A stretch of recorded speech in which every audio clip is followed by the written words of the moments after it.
पतये हर हर महादेव।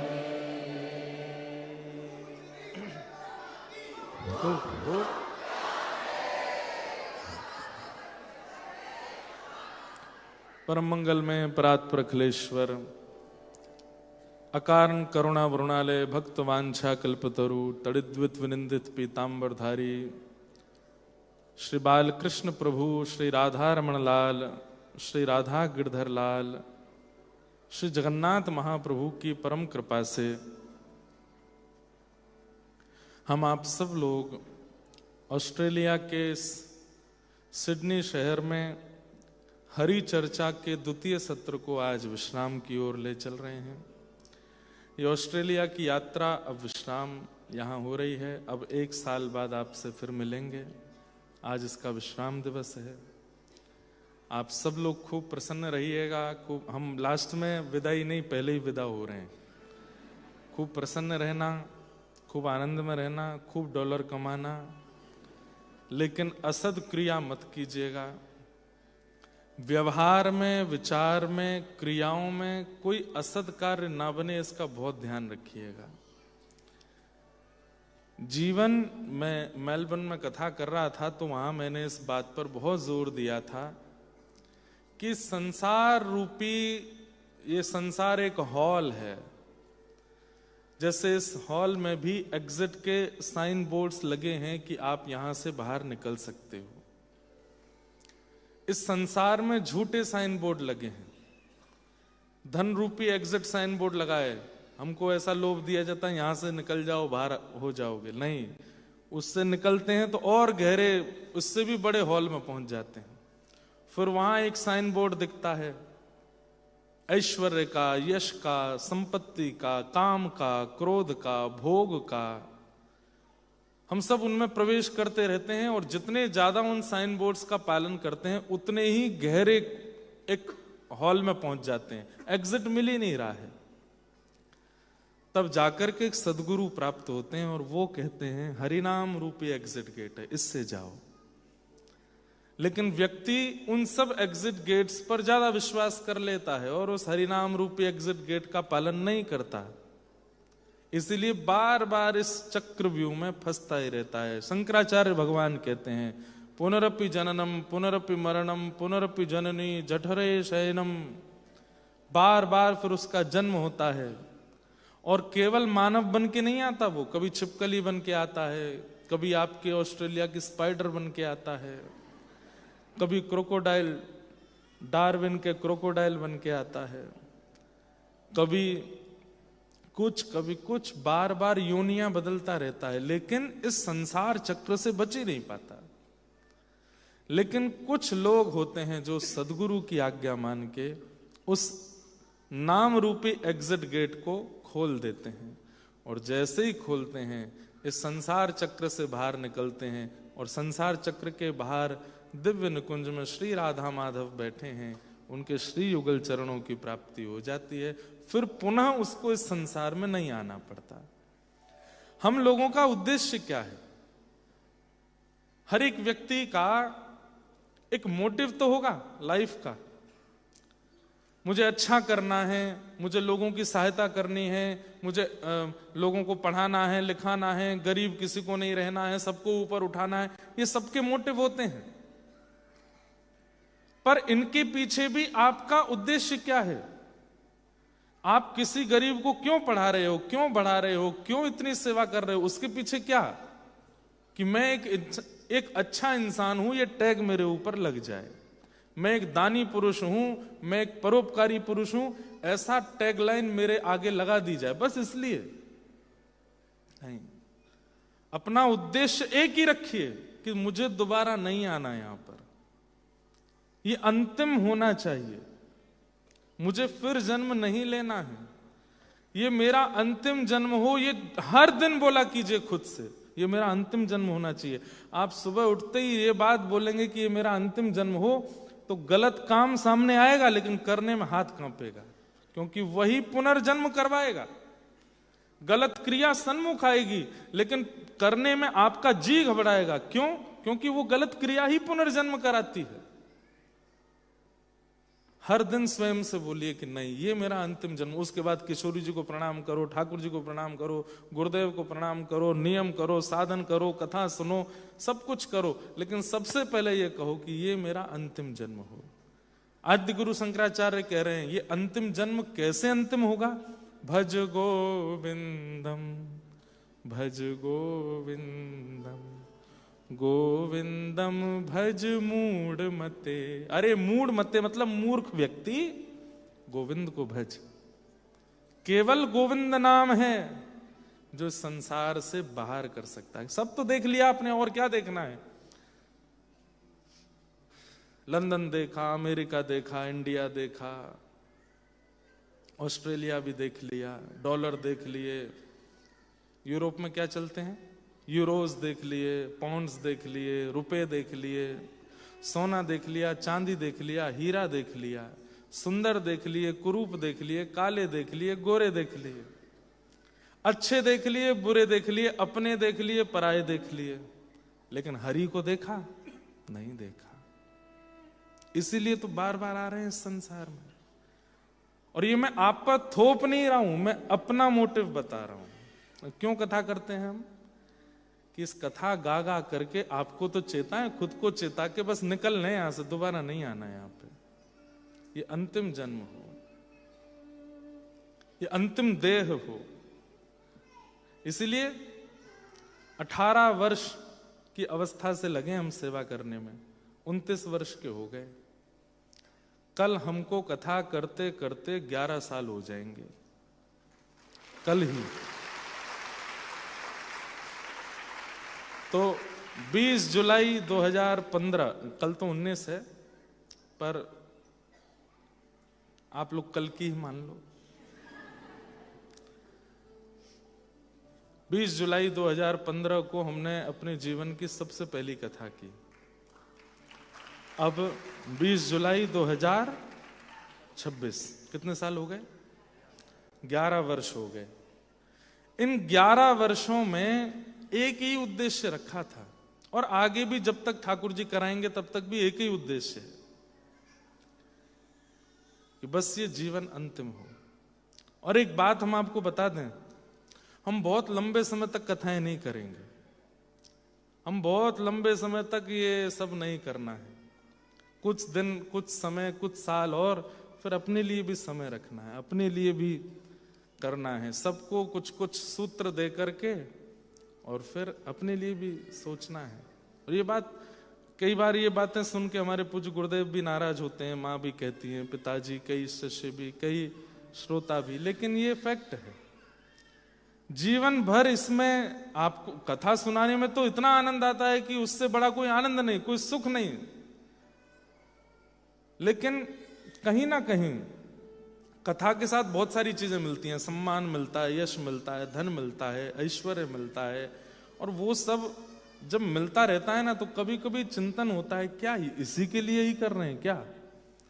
तो वो चिंतन निकालने के लिए कुछ तो करना पड़ेगा, या तो तरीके बदलने पड़ेंगे। अब गृहस्थी भी हैं तो वो सब भी आवश्यक होता है, लेकिन बहुत समय तक नहीं। और अभी टाइम है, कुछ साल बाद ऐसा समय बचेगा भी नहीं कि कथाएं हों, इतना भयावह समय आ जाएगा। इसलिए क्या करो, जय राधे जय राधे राधे, जय राधे जय श्री राधे, जय कृष्ण कृष्ण कृष्ण, जय कृष्ण जय श्री कृष्ण। श्री हरि व्यास देवाचार्य जी, निम्बार्क परंपरा के आचार्य, उनके द्वारा लिखा गया ये युगल मंत्र है। युगलाष्टक भी बोलते हैं कई लोग। लाली रो रही है सुन के कि महाराज जी आप यूं क्यों कह रहे हो, कथा नहीं करोगे। मैं बड़ी होके कथा कराऊंगी, आप कह रहे हो कथा नहीं करूंगा, इसीलिए रो रही है। श्यामा गौरी नित्य किशोरी प्रीतम जोड़ी श्री राधे। गाओ। श्यामा गौरी नित्य किशोरी प्रीतम जोड़ी। कितनी सुंदर बात है, पता है? ये इसका पाठ किया कीजिए घर में। महावाणी श्री निम्बार्क परंपरा में जैसे अन्य अन्य परंपराओं में सबके ग्रंथ हैं, ऐसे ही निम्बार्क परंपरा का ग्रंथ महावाणी सेवा सुख, उसमें श्री हरिव्यास देवाचार्य जी ने ये पद लिखा। कैसी हैं किशोरी जी? बोले श्यामा गौरी, गौरी हैं। और कैसी हैं? बोले नित्य किशोरी, इतनी सी हैं बस, इससे बड़ी नहीं होती किशोरी जी। किशोरी जी की युवावस्था और उससे बड़ी अवस्था के चित्र नहीं होते। किशोरी जी के चित्र सदा कुमार और पौगंड अवस्था के ही होते हैं, छोटी सी हैं, किशोरी हैं वो। किशोरी का अर्थ क्या होता है? जिनको युवावस्था नहीं आती उनको किशोरी कहते हैं। किशोरी जी छोटी सी हैं। इसलिए हमारे व्रज के कई रसिक कहते हैं कि इनसों कछु ना कहिए। अब कोई श्री राधा रानी के पास जाता है और बरसाने राधा रानी से जाए कहीं के ऑस्ट्रेलिया में हमारा ये काम कराए दो, हमारे बच्चों को ये क्लियर करवा दो, इतना ये करवा दो, इतनी संपत्ति दिला दो। अरे वो छोटी सी हैं, क्या जाने? जानती तो सब है लेकिन है तो छोटी सी। अगर आप प्रत्यक्ष किशोरी जी को देख लेंगे तो नेत्र इस बात से सजल हो जाएंगे कि मैं इतनी सी लाली से क्या मांगता था। छोटे बालक को तो घर में जब कष्ट होता है ना, दुख होता है, तब भी छोटे बालक को प्रसन्न ही रखा जाता है। हम जब छोटे थे, हमारे दादाजी चल बसे, वैकुंठ गमन हुआ उनका, तो हमारी माता जी और सब घर के लोग सब क्या कहते? सो रहे हैं अभी बाबा सो रहे हैं, थोड़ी देर बाद उठ जाएंगे। और हम कहते आप लोग रो क्यों रहे हो? बोले इनको ताता हो गई है, बीमार हो गए। जबकि उनका शव रखा था, वे पधार गए थे। लेकिन उससे ये बात समझ आती है कि छोटे बालक को अत्यंत कष्ट और पीड़ा की बातें कही नहीं जाती, उसको नित्य सुख दिया जाता है। हम श्री जी से क्यों कह देते हैं कि हम कष्ट में हैं, हम पीड़ा में हैं, हमारे घर में ये चल रहा है, हमारे परिवार में ऐसा चल रहा है? क्यों बताना? वो लाली हैं छोटी सी, उनके नाम में इतना प्रभाव है कि वो नाम आपके सारे कष्टों को दूर कर देगा। और एक बात कहें, जब आप श्री राधा श्री राधा श्री राधा कहते हैं ना, और आपके जीवन में जो कष्ट होता है, तो ठाकुर जी को चिंता होती है कहीं ये कष्ट किशोरी जी को ना बता दे। इसलिए श्री राधा नाम गाने से ठाकुर जी कष्ट दूर करते हैं कि श्री जी को ना पता चले कि इसको कष्ट क्या है। ललिता विशाखा आदि सखियां उन कष्टों को दूर करती हैं कि कहीं श्री जी को ना पता चल जाए। क्योंकि जैसे ही आर्तनाद से कोई कहता है श्री राधा, वे तो तुरंत उठ बैठती हैं। अरे ललिता, अरे विशाखा, ये कौन पुकार रहा है? ये कौन मुंह को बुला रहा है? ठाकुर जी को चिंता होती है कि कहीं श्री जी को श्रम नहीं हो जाए, इसलिए श्री राधा कहते ही ठाकुर जी लग जाते हैं उसके काम संवारने में। क्यों? कहीं ये बहुत दिन तक कष्ट में रहा तो श्री जी को बताएगा, श्री जी को पता चलेगी तो वो कष्ट में आ जाएंगे। इनसों कछु ना कहिए, बस एक ही बात कहिए। बोले क्या? राजी रहो, आप राजी रहो, आप प्रसन्न रहो। मैं बहुत आनंद में हूं, आप बस प्रसन्न रहो। बंधुओं, सोच के जाया कीजिए, ऑस्ट्रेलिया से बरसाना जा रहे हैं, वृंदावन जा रहे हैं, ठाकुर जी शिकायत करेंगे, सब बातें मन की कहेंगे, जो जो हमारे साथ होता सब कह देंगे, लेकिन वहां जाके श्री जी को देख करके भूल जाया कीजिए। जैसे एक छोटी सी लाली को देख के, छोटे से बालक को देख के, उसके नेत्रों में दया देख के, उसके भाव में करुणा देख के हम कैसे पिघल जाते हैं, ऐसे पिघल जाया कीजिए ठाकुर जी को देख के।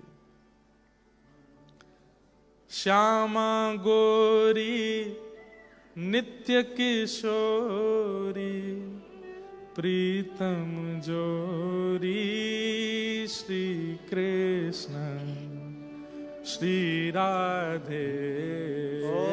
श्यामा गौरी नित्य किशोरी प्रीतम जोरी श्री राधे। और वो कैसे हैं? रसिक रसीलो छैल छवीलो गुण गर्वीलो श्री कृष्ण। रसिक रसीलो छैल छबीलो गुण गर्वीलो श्री कृष्ण। ओ जय राधे जय राधे राधे जय राधे जय श्री राधे जय राधे जय राधे राधे जय राधे जय श्री राधे।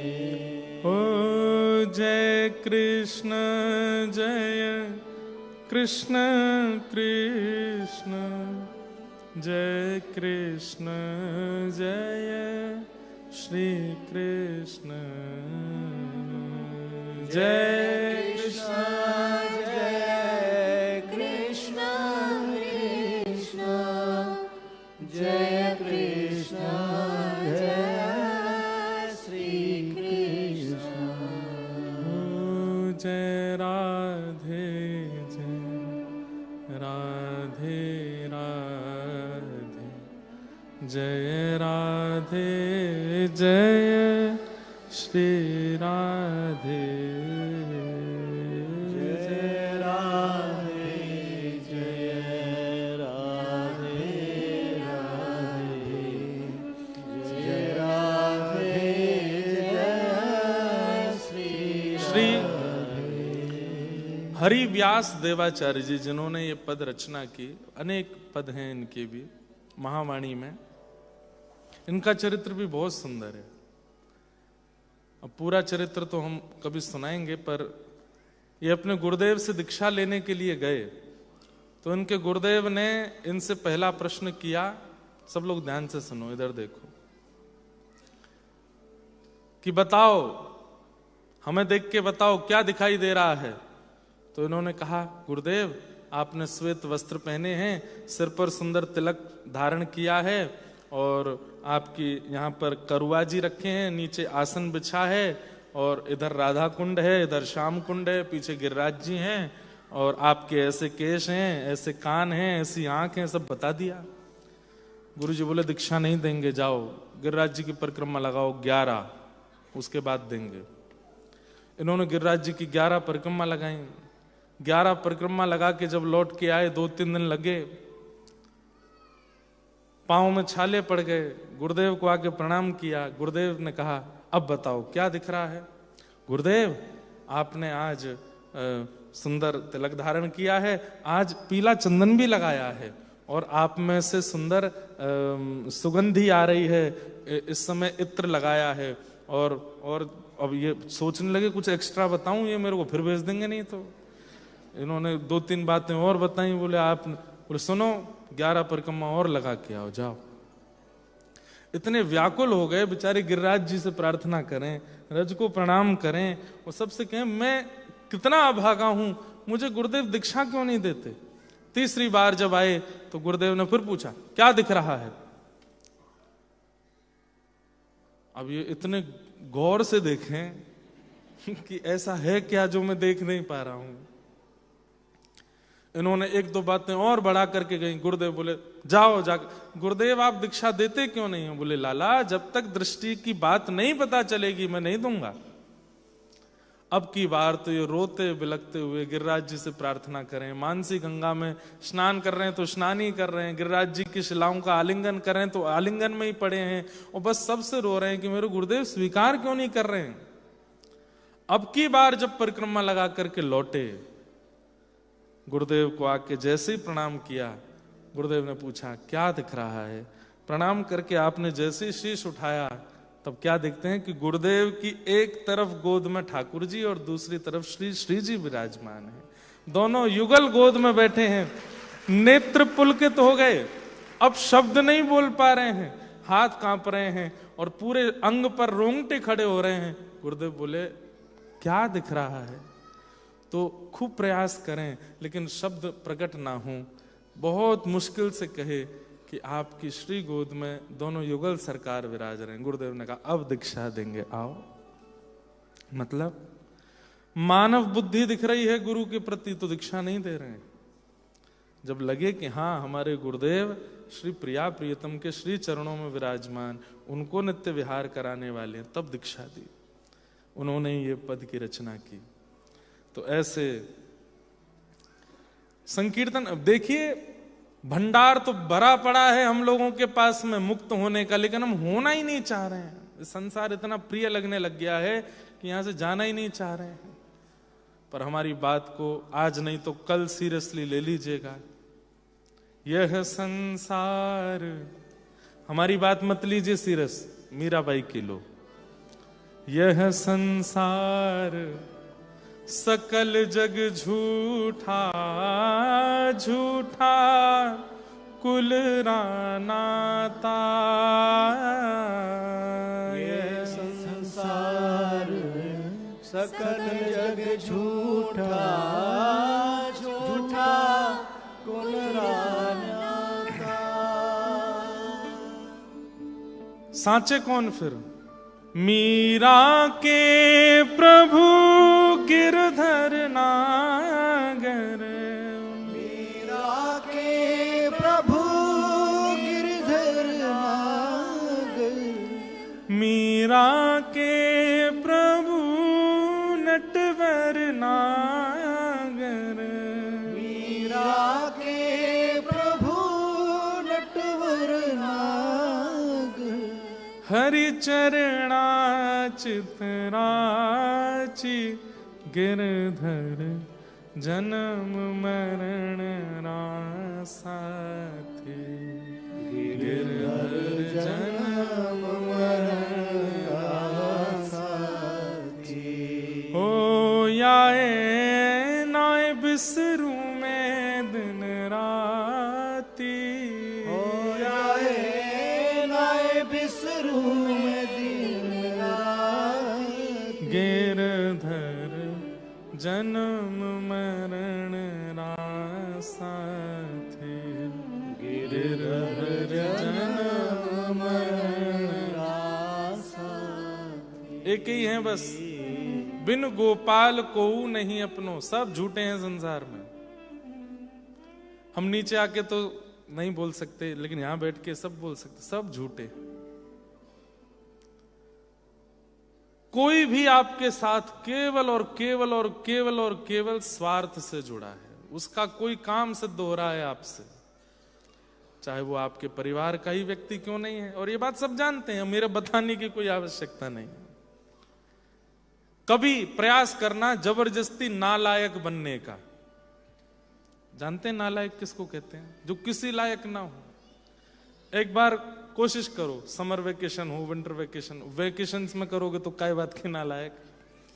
जब वेकेशन पूरी हो जाए, घर में पड़ जाओ और जानबूझ के ऐसी क्रियाएं करो कि आप किसी लायक ही नहीं हो। गाड़ी चला रहे गए तो टिकट कटवाया है, बच्चों ने कहा कि माँ कुछ बना के खवा दो तो भोजन बिगाड़ दो, पति ने कहा चाय बना दो तो नमक डाल दो, सासू माँ कहें कि कपड़े धो लाओ उसमें पूरे रंग रोगन कर लाओ। कोई मतलब सब जगह ऐसा कर दो कि भाई सब कहें कि ये तो किसी काम का है ही नहीं। फिर देखो योजनाएं बनने लगेंगी आपको त्यागने की, किसी काम के नहीं है। चलो ऑफिस में तो आपको त्याग दे ही दिया जाएगा, घर से भी त्याग दिया जाएगा, और ये बात बिल्कुल सत्य है।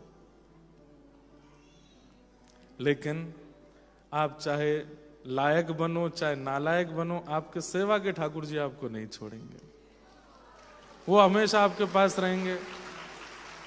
आप उनको बढ़िया कस के पोशाक पहना दो तो ये चूं भी नहीं करेंगे कि मेरे को दब रहा है। आप उनको खूब बढ़िया वाली पोशाक पहना दो तो भी कुछ नहीं कहेंगे। बढ़िया 56 भोग पवा दो तो राजी हो जाएंगे, और बढ़िया मिर्च विर्च डाल के जो है बिल्कुल बेस्वाद भोजन करा दो तो कुछ नहीं कहेंगे, हमेशा आपके संग रहेंगे। भगवान से किसी ने पूछा कि आपको कभी चिंता होती है? ठाकुर जी बोला, एक ही चिंता रहती है मुझे। क्या? मानव की, कि ये अपना कल्याण कर ले कैसे भी बस। ये जब गलत क्रिया करता है तो ठाकुर जी को बुरा इसलिए नहीं लगता कि तुम गलत करो। ठाकुर जी कह रहे हैं ये करके गलत फिर फंसेगा संसार में। लेकिन जब भजन करते हैं, कि एक कोई मुझसे बोल रहा था कि हम भगवान का नाम गाएं, आप लोग कहते हैं कथा वक्तागण ठाकुर जी का नाम गाओ, किशोरी जी का नाम गाओ, भगवान इतने ज्यादा अपने नाम को सुनने के आदी क्यों हैं? ठाकुर जी को अपना नाम सुनना अच्छा लगता है, और वैसे हम सबको ज्ञान दे रहे हैं कि नाम के पीछे मत भागो, अपना ऐश्वर्य ज्यादा करने की प्रतीक्षा। मैंने कहा ठाकुर जी अपना नाम सुन के खुश नहीं होते। ठाकुर जी जब देखते हैं कि मेरा नाम गा रहा है तो ठाकुर जी को यह प्रसन्न होते कि अब ये अपना कल्याण कर लेगा, क्योंकि नाम में व्यस्त है तो गलत क्रिया की ओर नहीं जाएगा, और गलत क्रिया नहीं करेगा तो पुनरपि जन्म इसका नहीं होगा। इसलिए ठाकुर जी प्रसन्न होते हैं। उनका नाम सुनने, वो कोई नाम सुनने के शौकीन थोड़े ही हैं। ठाकुर जी को यह प्रसन्नता होती कि चलो अपना कल्याण कर रहा है, अब ये मेरे पास आएगा। जैसे आपका कोई बहुत प्रिय, वो अपनी वीजा फाइल डाल देता है, प्रोसेस में चल रहा है, तो आप कितने एक्साइटेड रहते हैं, अब आएगा, इसका वीजा आएगा, ये वीजा आएगा, फिर ये टिकट लेगा, ये उतर के आएगा। जब वो लैंड करता है आपके ऑस्ट्रेलिया में, तो हवा में भी सुगंधी लगने लगती है। जो प्रिय कोई आता है, उस समय रेड लाइट भी कष्टदायी लगने लगती है, उस समय सब कुछ प्रिय लगने लगता है जब आपका कोई। ऐसे ही ठाकुर जी प्रतीक्षा कर रहे हैं, मेरी, आपकी, हम सबकी। बस वो चाहते हैं कि हम अपना कल्याण करके आ जाएं उनके पास। इसी उद्देश्य से हम कथा करते हैं, इसी उद्देश्य से आप सुना करो, और कोई उद्देश्य मत रखिए। हजारों लोग बैठे हैं, समझ में ये बात 10-20 को ही आ रही है, लेकिन 10-20 भी सुधर जाएं तो ठीक है। अगले वर्ष फिर से आने का मैं प्रयास करूंगा। मुझे पास समय तो आ गया है कि 1 जून से 3 जुलाई के बीच में समय है। ऑस्ट्रेलिया, न्यूजीलैंड आ सकते हैं। बाकी ये सब निर्णय ठाकुर जी के ऊपर होते हैं। अगर आना हुआ तो इन्हीं समय में आएंगे अगले वर्ष। अच्छा, अगली बार हमने ये भाव रखा है कि हम 3-3 दिन के ये शॉर्टकट टूर नहीं करेंगे। अगली बार 7-7 दिन के हों, लेकिन उसमें एक बात और भाव रखा है। एक जगह का तो फिक्स कर दिया, मेलबर्न में अष्ट सखाओं की वार्ता। मेलबर्न में हमारे श्री जी बाबा के अष्ट सखा सूरदास, नंददास, कुम्मनदास, शीत स्वामी, परमानंद दास, गोविंद दास आदि आदि इन अष्ट सखाओं की चर्चा। सिडनी में भागवत कथा, और तीसरी जगह अभी फाइनल देखते हैं, एडिलेड भी हो सकता है, कोई और भी हो सकता है। पर्थ वाले भी चिल्ला रहे हैं यहां भी आओ। तो तीसरी जो जगह होगी वहां भक्तमाल करेंगे। भक्तमाल तो अलग अलग विषय हो जाएंगे। भागवत जी यहां पर, अष्ट सखा मेलबर्न में, भक्तमाल तीसरी जगह, और फिर न्यूजीलैंड भी जाएंगे तो हो सकता है राम कथा न्यूजीलैंड में करें। तो ये सब क्रम बन सकते हैं। पर अब ऑस्ट्रेलिया के साथ साथ नॉर्थ अमेरिका भक्ति पथ भी एक्टिव हो रहा है इस साल से। इस साल 11 और 12 अगस्त टोरंटो में 2 दिन का सत्र है नॉर्थ अमेरिका भक्ति पथ। वहां पर पहली बार किसी कथा में 2 दिन में 10,000 रजिस्ट्रेशन हुए हैं। इतने वैष्णव आने वाले। फिर यूएस वीजा का वेट कर रहे हैं पूरी टीम का, वो भी हो जाएगा तो फिर यूएस में, तो वहां पे भी समय देना है। भारत वाले कहेंगे यहां से भाग जाओ, वहीं रहो विदेशों में, तो वो भी ध्यान रखना है। तो ऐसा करेंगे। पर मेरा पता है क्या, मैं ये कोई आपको बहुत ज्यादा सिंपैथी लेने के लिए नहीं कह रहा। मेरे को कभी कभी मन होता है कि कभी कभी गैप देना चाहिए, एक आध बीच में होना चाहिए। पर फिर कई आप में से वैष्णव ऐसे, उनका मुंह देख करके लगता है कि नहीं आना चाहिए, इनके लिए आना चाहिए, इनके लिए आएंगे। इस बार लाल जी नहीं आए, तो मुझे पहले तो कष्ट नहीं हुआ, बाद में कुछ वैष्णवों को देख के बहुत कष्ट हुआ कि इनके लिए आ जाते, इनके लिए लाल जी आ जाते, कितना अच्छा होता है। उन सबको मैंने कहा न्यूजीलैंड आ जाना, वहां आ रहे हैं लाल जी। तो मन में आता भी है कि थोड़ा रुका जाए, पर फिर होता है कि कई ऐसे प्रेमी वैष्णव हैं, उनके लिए अब सोचो हमारे जैसे एक सामान्य व्यक्ति में दया आ जाती है, तो किशोरी जी में कितनी दया होगी, श्री लाल जी में कितनी दया होगी, वो मानव को देख के कैसे पिघल जाते होंगे ना। तो बस इसीलिए आने का प्रयास करेंगे। 1 जून से 3 जुलाई की बड़ी लंबी है, 1 महीना का समय है, तो इसमें देखते हैं अगले वर्ष बनाएंगे कार्यक्रम। श्री जयदेव महाप्रभु का चरित्र हम लोग सुन रहे हैं। उस चरित्र को विश्राम तो नहीं हो पाएगा आज, क्योंकि बहुत विस्तृत चरित्र है, फिर भी मैं प्रयास करूंगा जहां तक हो पाया वहां तक कहूं। जयदेव महाप्रभु पद्मावती के साथ उनका विवाह हुआ और वापस अपने गांव में जाकर के निवास करने लगे। एक दिन स्वप्न में ठाकुर जी की मधुर लीला का अनुभव हुआ और श्री जयदेव महाप्रभु ने ठाकुर जी के विवाह का दर्शन किया किशोरी जी के साथ, और विवाह के बाद श्री प्रिया प्रियतम मधुर लीला विलास कर रहे हैं। उसी मधुर लीला विलास को श्री जयदेव महाप्रभु ने गीत गोविंद में लिखा, गीत गोविंद की रचना हुई।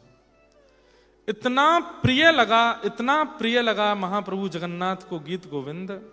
बंधुओं, प्रेमी महाप्रभु जगन्नाथ जैसा दुनिया में देखा नहीं होगा आपने। आज की भाषा में कहूं तो ऐसा दीवाना नहीं देखा होगा आपने। अपने भक्तों के इतने दीवाने हैं ठाकुर जी। आज जयदेव महाप्रभु को गीत गोविंद की रचना किए 1500 वर्ष के आसपास हो गया है। आज भी महाप्रभु जगन्नाथ जी रात्रि गीत गोविंद पहन के ही सोते हैं। बिना गीत गोविंद पहने महाप्रभु जगन्नाथ जी के शयन नहीं होता। एक वस्त्र में इसी प्रकार का सिल्क का वस्त्र है ना, गीत गोविंद मेरे पास ये रहा, ये महाप्रभु जी के अंग का ही है।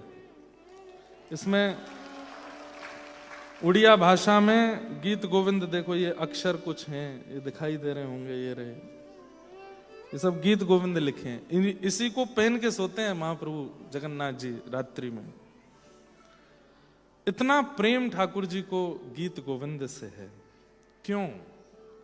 क्योंकि गीत गोविंद में श्री ठाकुर जी का नित्य विहार श्री जी के साथ में जो जयदेव महाप्रभु को अनुभव होता था वो वर्णन किया उन्होंने।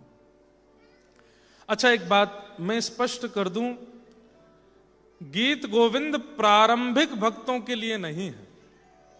जिन्होंने अभी अभी भक्ति पथ पर आना प्रारंभ किया है, अभी अभी भाई नए नए ड्राइविंग सीखे हो तो थोड़ी स्पीड लिमिट से नीचे ही चलाओ। लिमिट से ऊपर भगाने की जिम्मेवारी उनकी होती है जो बहुत एक्सपर्ट हो गए हैं चलाने में, कहीं पे भी चला लेते हैं। उनको ये भी पता है कैमरा कहाँ लगे, पुलिस कहाँ हो सकती है, ब्रेक लगा के रोक सकते हैं, ओवरटेक। जो बहुत एक्सपर्ट होते हैं वो कैसे भी चला सकते हैं, पर जो नए नए ड्राइवर हैं उनको तो नियम दिया जाता है 3rd लाइन में ही चलाओ, धीमे धीमे चलाओ, कछुआ सी चाल चलो, आधा घंटा लेट पहुंच जाना, भगाना नहीं। ऐसे ही भक्ति में जिन्होंने अभी प्रवेश किया है, जो अभी नए नए आए ही हैं, गीत गोविंद उनके लिए केवल इतना है कि वो केवल पाठ करो, उसका अर्थ मत देखो, उसका अर्थ मत सुनो। क्यों? बहुत गहरा है। क्योंकि आप प्रारंभिक भक्ति में अगर गीत गोविंद के भीतर प्रवेश करने लग गए, देखने लग गए, तो आपके मन में बहुत संशय हो जाएंगे, आप उस लीला का ध्यान नहीं कर पाओगे। जो व्यक्ति खूब समय निकाल चुका है, सालों साल बीत चुके हैं, नित्य तिलक धारण करता है, नित्य ठाकुर जी की केली में विलास करता है, अपने सद्गुरु और उनकी वाणी पर अटूट विश्वास करता है, ऐसी परिस्थिति में जब आ जाओ तब गीत गोविंद में प्रवेश करो। यूनिवर्सिटी लेवल की बातें हैं भक्ति में, तो इसलिए स्कूल में पढ़ने वाले बस इसका पाठ कर लीजिएगा, ज्यादा इसमें भीतर प्रवेश मत कीजिएगा। क्योंकि ठाकुर जी और श्री प्रिया जी की नित्य केली है, नित्य विलास है। उस नित्य विलास का, अब जो आजकल का सिनेमा देखते हैं, आजकल की मूवीज देखते हैं, आजकल के लैला मजनू वाले गीत सुनते हैं, वो अगर गीत गोविंद के भीतर प्रवेश करेंगे और गीत गोविंद के अर्थ पढ़ने लगेंगे तो उनको आजकल के लड़का लड़की वाला ही प्रेम दिखेगा वहां पर भी। और वो दिखा तो आपको तो अपराध लगेगा ही, बताने वाले को भी अपराध लगेगा। इसलिए ये अपराध मत कीजिएगा, गीत गोविंद का पाठ करो। और जब श्री प्रिया प्रियतम का नित्य विलास ही आपका सर्व सुख बन जाए, बस अब और कहीं मन है नहीं, उनके नित्य विहार में ही हमारी रुचि है, तब गीत गोविंद के अर्थों को समझने का प्रयास करना, तब सुख मिलेगा। महाप्रभु जगन्नाथ गीत गोविंद से अति प्रसन्न हो गए। गीत गोविंद का धीरे धीरे इतना प्रचार हो गया कि उत्कल राष्ट्र में लगभग सब लोगों को गीत गोविंद याद होने लगे। जाकर के सब महाप्रभु जी के सामने गीत गोविंद का पाठ करते हैं और श्री जगन्नाथ जी अति प्रसन्न होते। गीत गोविंद इतना सुंदर है,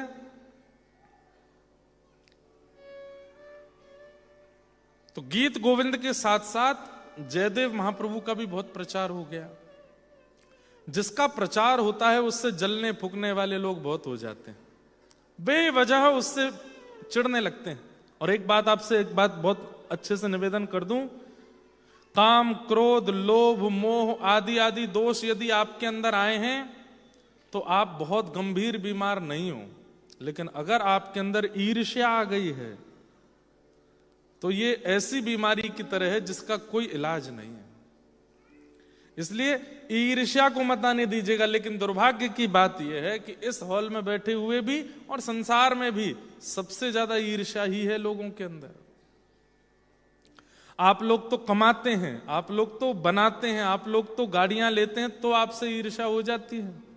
हम तो ठाकुर जी का चरित्र सुनाते हैं, हमसे ईर्ष्या हो जाती है। चरित्र सुनाने वाले से ईर्ष्या, सामान्य कथा करने वाले से ईर्ष्या हो जाती है। ये गा कैसे लेता है, ये सुना कैसे लेता है, ये बोल कैसे लेता है, इसकी कथा में भीड़ क्यों हो जाती है, इसको लोग सुनने क्यों चले जाते हैं, इसलिए भी ईर्ष्या। ईर्ष्या का दोष बहुत खराब है और ये ठाकुर जी को बिल्कुल प्रिय नहीं है। इसलिए यदि किसी में ईर्ष्या है किसी व्यक्ति के प्रति, तो पहले भजन बाद में कीजिएगा, पहले उस ईर्ष्या के दोष को नष्ट करो, क्योंकि वो ठाकुर जी से मिलने में बहुत बड़ी बाधा बन जाएगा। तो एक राजा को जयदेव महाप्रभु से मीठी ईर्ष्या होने लगी। सब लोग इधर देखो, इधर देखो, ध्यान से सुनो सब लोग। और उस ईर्ष्या के कारण, विद्वान तो वो राजा भी था, उसने भी एक ग्रंथ लिखा, उसका नाम भी गीत गोविंद लिख दिया। बड़े बड़े पंडित ब्राह्मणों को बुलाया, डर के मारे बेचारे सब पहुंचे, सबको दक्षिणा दी। बोले क्या करना है? बोले जगन्नाथपुरी में जाकर के मेरे गीत गोविंद का प्रचार करो, इसका प्रचार होना चाहिए, इसका प्रभाव होना चाहिए। उन ब्राह्मणों ने गीत गोविंद पढ़ने के बाद में राजा से कहा कि भगवान आपने बहुत अच्छा लिखा है, लेकिन जयदेव महाप्रभु के द्वारा विरचित गीत गोविंद में शब्द भी हैं, छंद भी हैं और साथ ही साथ प्रेम भी है। आपके गीत गोविंद में छंद हैं, शब्द हैं, लटके झटके हैं, पर प्रेम की थोड़ी कमी लगती है। राजा तो क्रोधी हो गया, बोले कि कितनी दक्षिणा चाहिए ये बताओ, मेरा गीत गोविंद है, इसका प्रचार करो सब जगह। उनका गीत गोविंद दबना चाहिए, मेरा श्रेष्ठ होना चाहिए। ब्राह्मणों ने कहा जैसी आज्ञा। जाकर के अब गीत गोविंद का प्रचार करने लगे तो वहां के लोगों ने उसका खंडन किया। बोले गीत गोविंद तो जयदेव महाप्रभु का, ये किसका गीत गोविंद ले आए हो? ये विवाद इतना ज्यादा बढ़ने लगा कि इस विवाद में जयदेव महाप्रभु के गीत गोविंद का पाठ करने वालों की टोली एक हो गई और उस राजा के डर से करने वाले प्रचार की टोली एक हो गई। सबने कहा कि कौन सा गीत गोविंद श्रेष्ठ है। तो फिर निर्णय यह हुआ कि एक काम करते हैं, दोनों गीत गोविंदों को जगन्नाथ भगवान के पास रखते हैं। रात्रि में कपाट बंद होंगे, ठाकुर जी शयन करेंगे, सुबह उठ करके मंगला में देखते हैं, जिस गीत गोविंद को विशेष स्तर ठाकुर जी देंगे हम उसको स्वीकार करेंगे। रात्रि में दोनों गीत गोविंद रख दिए। राजा भी आके बैठा। जयदेव महाप्रभु को तो था कि भाई कोई भी लिखे हमको क्या, लेकिन उनके शिष्य उनको भी ले आए। रात्रि में दोनों गीत गोविंद रखे गए। रात भर वहां संकीर्तन कीर्तन चलता रहा। जैसे ही प्रातःकाल महाप्रभु जगन्नाथ जी के मंगला के लिए द्वार खुले तो क्या देखा कि सामने चौकी पर जयदेव महाप्रभु के द्वारा विरचित गीत गोविंद रखा था और उस राजा के द्वारा विरचित गीत गोविंद को जगन्नाथ प्रभु ने फाड़ फूड़ करके फेंक दिया। पूरे गर्भगृह में उसके पन्ने पड़े थे।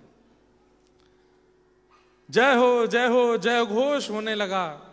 राजा के जो समर्थक थे वे तो डर के मारे कर रहे थे, वो भी जय जयकार करने लगे। वो सब जयदेव महाप्रभु की जय जयकार करने लगे, लेकिन राजा को इतना अपमान बोध हुआ। बोले संसार का व्यक्ति अस्वीकार कर ले तो जीवित रहा जा सकता है, लेकिन जगन्नाथ जी अस्वीकार कर रहे हैं, अब मैं जीवित नहीं रहूंगा। और वो राजा तुरंत दौड़ा समुद्र की ओर प्राण त्यागने के लिए।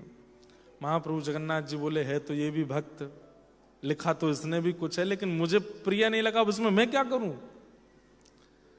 उसने वो तो दौड़ रहा था अपने प्राण त्यागने के लिए, तो महाप्रभु जगन्नाथ एक ब्राह्मण का रूप धारण करके पहुंचे और जाकर के रोका। राजन, महाप्रभु जी ही गए, जगन्नाथ जी गए, क्या कर रहे हो।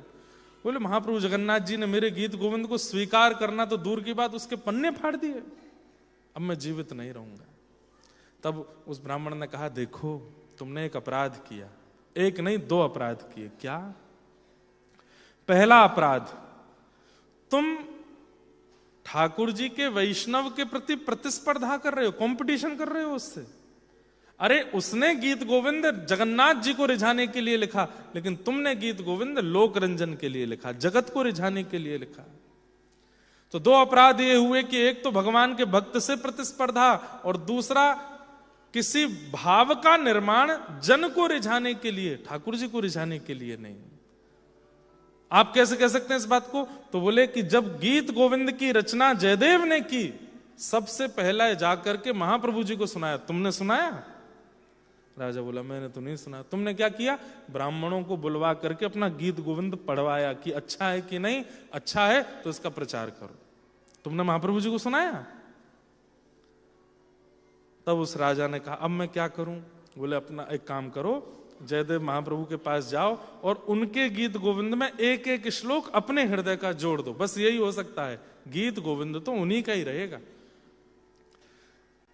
तो राजा बोला कि इतना सब गहन चिंतन बताने वाले आप कौन हो? मैंने आपको पहले तो देखा नहीं, यहां पे आप कौन हो? इतने में ही मंद मुस्का गए ठाकुर जी, और इनकी मुस्कान में ही पता चल जाता है ये कौन है। जैसे ही मंद मंद मुस्काए, राजा बोला कौन है प्रभु, कौन है आप? तुरंत महाप्रभु जगन्नाथ प्रकट हो गए और प्रकट होकर के राजा को कहा मैं किसी को अस्वीकार नहीं करता, मैं किसी का त्याग नहीं करता, मैं तो सबको चाहता हूं कि सब मेरे पास जयदेव की तरह सब गीत गोविंद लिखें, लेकिन तुमने जो भूल की वो सुधार दी है, अब जाओ। तब वो राजा गए और जयदेव महाप्रभु के चरणों में जाकर के प्रणाम किया, और प्रणाम करके उन्होंने फिर गीत गोविंद के पाठ, तब से नियम बन गया क्या, नित्य महाप्रभु जगन्नाथ जी का शयन गीत गोविंद से ही होता है। और केवल महाप्रभु जगन्नाथ का नहीं, बद्रीनाथ में बद्री विशाल भगवान का, द्वारिका में द्वारिकाधीश जी का, यहाँ जगन्नाथ भगवान का, दक्षिण में श्रीरंगनाथ भगवान का, सबका शयन गीत गोविंद से ही होता है। चारों दिशाओं में भारत के गीत गोविंद से ही ठाकुर जी का शयन होता है। कभी बद्री विशाल जाओ, रात्रि में आप जाकर के जब शयन का दर्शन करोगे तो गीत गोविंद गाया जाता है, दशावतार स्तुति गाई जाती है, वो भी जयदेव महाप्रभु की है, उसी से शयन होता है। हाँ, एक बार बहुत सुंदर लीला है। क्या? सुता एक माली जू, माली की जू, बैगन की बारी माज, तोरे बन माली गावे, कथा सग 5 की, डोले जगन्नाथ पाछे, काछे अंग मही झंगा, आछे कही घूमे सुधी, आवे विहाच की। बहुत सुंदर लीला है, सुनो। एक माली की बेटी थी, माली जानते हैं, जो खेती बाड़ी करें, बाग बगीचा लगावें, पुष्प लगावें। सब लोग ध्यान से सुनो, इधर देखो। उनकी बेटी रोज जगन्नाथ जी का दर्शन करने जाती थी, और उसी समय एक महापुरुष वहां बैठ करके गीत गोविंद गाते थे, और वो छोटी सी लाली अपने पाम में छोटे छोटे नूपुर पहन के जाती, और वो गीत गोविंद जब गाते थे तो वो वहां ठाकुर जी के आगे दोनों भुजा उठा के ऐसे घूम घूम के नृत्य करती थी। तब इतनी भीड़ नहीं होती थी महाप्रभु जी के सामने। रोज जाते जाते उस लाली ने उन पंडित जी के द्वारा गाए गए उस गीत गोविंद के सर्ग को याद कर लिया, रट लिया उसको। अब वो क्या करती है, अब जब कोई चीज नई नई याद होती है ना, तो व्यक्ति उठता बैठता खाता पीता उसको गाता ही रहता है। अब वो छोटी सी लाली क्या कर रही है, सुता एक माली की लाली, जो बैगन के बारी मांझ, बैगन के बगीचे में तोरे बन माली गावे, वहां पर बैगन तोड़ते हुए पुष्प तोड़ते हुए वो गीत गोविंद गाती है, और गीत गोविंद का 5वां सर्ग गाती है। 5वां सर्ग कौन सा है, रति सुख सारे गतम अभिसारे मदन मनोहर वेशम। मुझे बहुत प्रिय है ये, जैसे श्रत कमला कुछ बहुत प्रिय है, ऐसे ये भी बहुत प्रिय है। भोपाली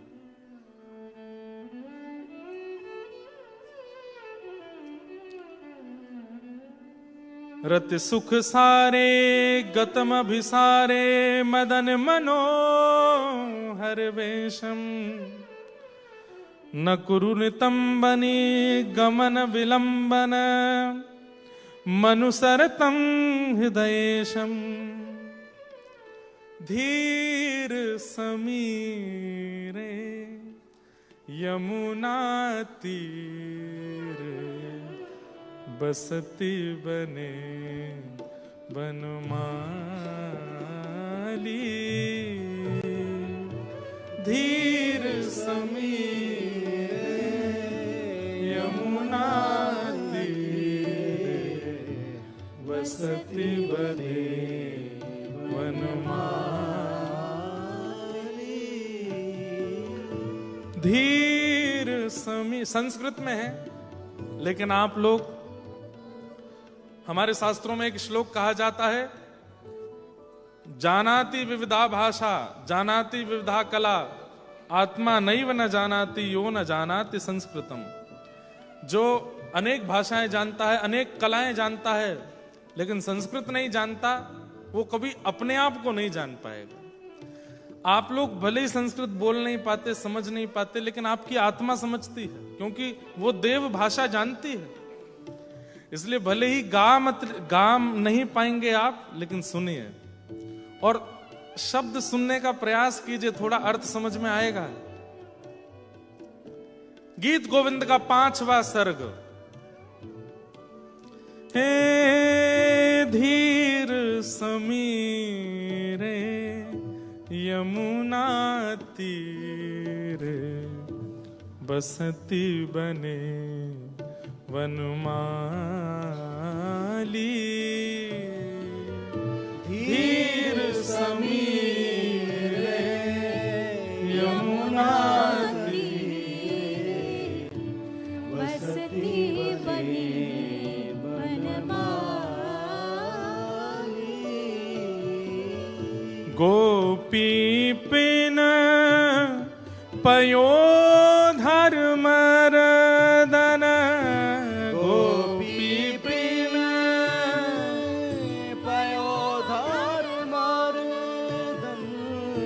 चंचल कर युगशाली। चंचल कर युगशाली। हे धीर समीरे यमुना तीर, बसती बने वनमाली। ओ धीर समीरे यमुना तीरे, बसती बने वनमाली। बैगन के बगीचे में छोटी सी लाली, और बैगन के बगीचे में कभी कहीं कांटे लगे हैं, कहीं गड्ढे हैं, कहीं नीचे से बेल के नीचे से जाना पड़ता है, और वो चलती फिरती यही गा रही है। वहां महाप्रभु जगन्नाथ श्री मंदिर में बैठे बैठे झूम रहे हैं, रोक नहीं पा रहे। बलभद्र सुभद्रा जी कह रहे हैं, कहाँ गए हो लाला? बोले मैं तो जा रहा हूं। बोले कहाँ? अरे एक छोटी सी लाली इतना सुंदर गा रही है, मेरा मन रह नहीं पा रहा है, मैं सुनवे जाऊंगा। जैसे आपकी पूर्व की कोई बहुत सुंदर याद है और उस याद को कोई रिकॉल करा रहा है, तो आप जाके बैठ जाओगे वहां पर। आजकल हम रिकॉल कैसे करते हैं?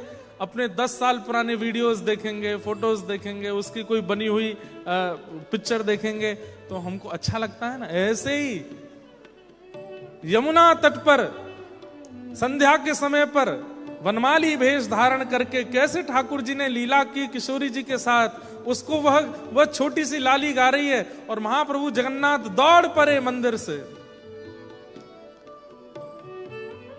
धीर समीरे यमुना तीरे बसती बने वनमाली। धीर समीरे यमुना तीरे बसती बने वनमाली। हे नाम समेतम कृत संकेतम, नाम समेतम कृत संकेतम वादयते मृदुवेणु, वादयते मृदुवेणु। ओ बहुमनुते तनुते तनु संगत, बहुमनुते तनुते तनु संगत पवन चलित मपिरेणु, पवन चलित अपिरेणु। ओ धीर समीरे यमुना तीरे बसती बने वनमाली। धीर समीरे यमुना तीरे बसती बने वनमाली। अब वो माली की छोटी सी लाली गा रही है और ठाकुर जगन्नाथ जी का ये विशाल रूप, उसको नहीं पता कि पीछे ठाकुर जी हैं। आहा, जहां वो जाती है उसके पीछे पीछे जा रहे हैं। डोले जगन्नाथ पाछे काछे अंग मही झंगा। जैसे महाप्रभु जगन्नाथ जी ऐसे साड़ी जैसी पहनते हैं, वो झंगा जो बड़े बड़े वस्त्र पहनते हैं। डोले जगन्नाथ पाछे काछे अंग मही झंगा, आछे कही घूमे सुधी आवे विरहांच की। जैसे कोई थोड़ी पर हाथ लगा करके सुनता है, ऐसे महाप्रभु जी उसको सुन रहे हैं। वो छोटी सी लाली कहीं बेल होती है, कहीं ऐसे जा रहे हैं, वहां कांटे लगे हैं, उसके नीचे घुस जाती है, तो महाप्रभु जगन्नाथ भी उसके पीछे पीछे जा रहे हैं और उसके सुंदर भाव को सुन रहे हैं। इतने में ही मंदिर के घंटे घड़ियाल बजने लगे। महाप्रभु जगन्नाथ जी दौड़ करके वापस मंदिर में आए। जैसे ही पंडा पुजारियों ने द्वार खोल करके देखा तो क्या पाया? महाप्रभु जगन्नाथ जी के वस्त्र फटे हुए हैं, जगह जगह कांटे लगे हुए हैं, ठाकुर जी के श्री अंग पर कीचड़ लगी हुई है और आंखों से दिव्य अश्रुपात हो रहा है। हे धीर समीरे यमुना तीरे बसती बने वनमाली।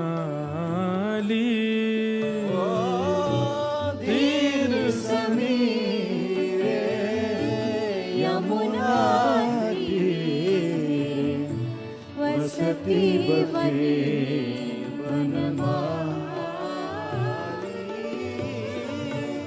अर्थ हैं बहुत सुंदर। नाम समेतम कृत संकेतम।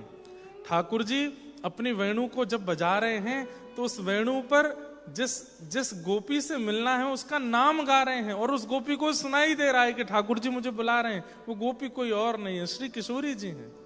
इतने में ही किशोरी जी कैसे बताएं कि मैं कहां विराज रही हूं, तो आहा, बहु मनुते तनुते तनु संगत पवन चलति मपि रेणुम।